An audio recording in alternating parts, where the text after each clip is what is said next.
এদেশের জনগণ, এদেশের যুব সমাজ, ছাত্র সমাজ তারা ভোট দিতে পারে নাই।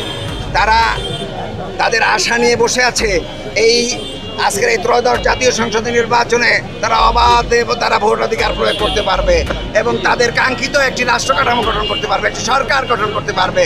এজন্য আমরা মনে করি এটা হচ্ছে জনগণের আশা আকাঙ্ক্ষার প্রতিফলন। আমরা জানি এই নির্বাচনকে বাতিল করার জন্য, এই নির্বাচনকে পিছিয়ে দেওয়ার জন্য নানা রকমের ষড়যন্ত্র হয়েছে।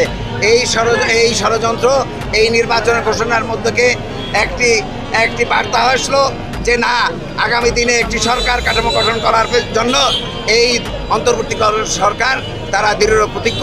আমরা তাদেরকে সমর্থন জানাই, আমরা তাদের সর্বাত্মক সহযোগিতা করতে চাই এবং একটি সরকার কাঠামো গঠিত হবে। সেই সরকার গঠিত সরকারে আগামী দিনে, বিগত দিনে যারা জীবন দিয়েছে সেই 1400 আমাদের ছাত্র যুবক জনতা তাদের আশা এবং আকাঙ্ক্ষার প্রতিফলন এই নির্বাচনের মধ্য দিয়ে